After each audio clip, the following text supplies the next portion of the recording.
ഇവിടെ ഉണ്ടാക്കാൻ പോകുന്നത് എഗ്ഗ് വെച്ച് പക്കോടയാണ് കേട്ടോ. ഓംലെറ്റ് പോലെ ഉണ്ടാക്കിയിട്ട് ഇതേപോലെ മുറിച്ചെടുക്കുക. കടലപ്പൊടി, ഇച്ചിരി മൈദ, ഇച്ചിരി അരിപ്പൊടി, മുളക് പൊടി, വെളുത്തുള്ളി ഇഞ്ചി പേസ്റ്റ്, മഞ്ഞൾപ്പൊടി, ഉപ്പ്,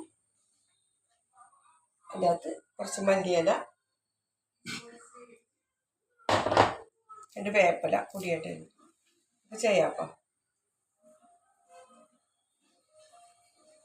എഗ് പക്കോട സൂപ്പറാണ് കേട്ടോ.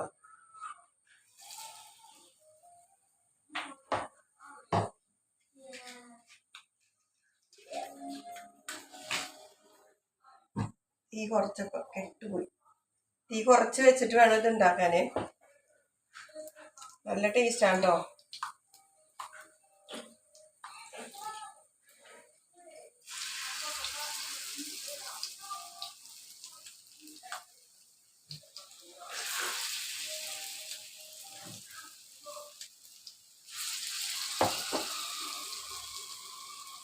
ഈ ഏറ്റവും എണ്ണ ചൂടായി കഴിഞ്ഞ ശേഷം നല്ല പോലെ കുറച്ച് വെച്ചിട്ടാണ് ചെയ്യാൻ.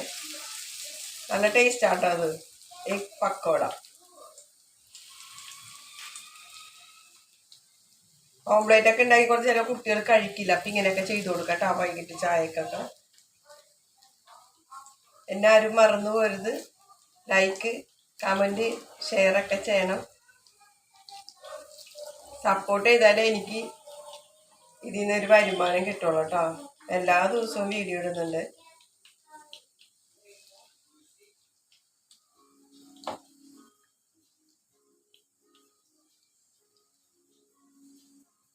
ഇതേപോലെ ചെയ്തെടുത്താൽ ടൊമാറ്റോ ഓംലേറ്റ് വെറുതെ നേരെ ഉപ്പിട്ട് പൊടിയിട്ടിട്ട് ചെയ്തെടുത്താൽ മതി.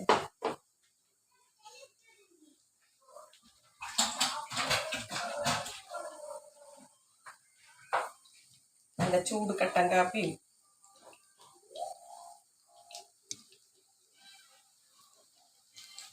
ഒക്കെ ഒന്ന് മറിച്ചിടാവേ. ഒരു അടിപൊളി ടേസ്റ്റാണ്. അടിപൊളി ടേസ്റ്റ് എന്ന് പറഞ്ഞാൽ പറഞ്ഞറിയിക്കാൻ പറ്റില്ല, അത്രയും ടേസ്റ്റാണ്.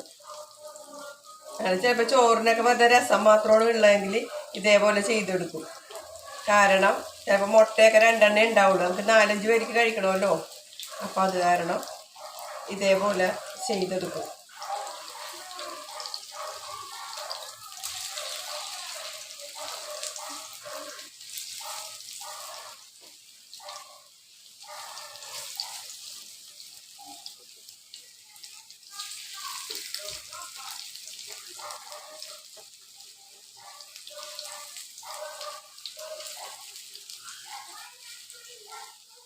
ഇച്ചിരി മല്ലിയിലൊക്കെ ഇട്ടാകുമ്പോൾ നല്ല ടേസ്റ്റ് ആയിരിക്കും.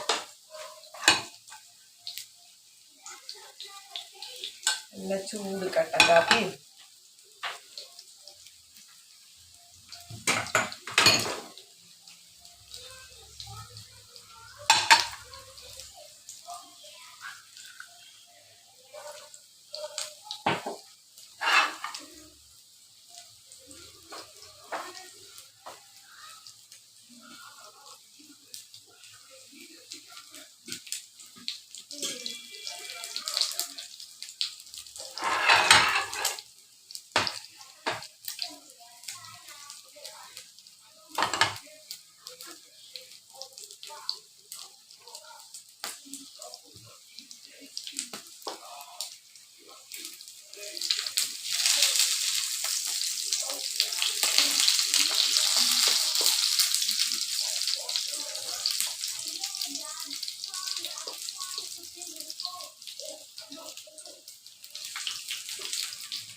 നമ്മുടെ എഗ് പക്കോട റെഡിയായി. നമുക്ക് എടുക്കാമേ. ഒരെണ്ണം ഭയങ്കര വലിയ പീസ്.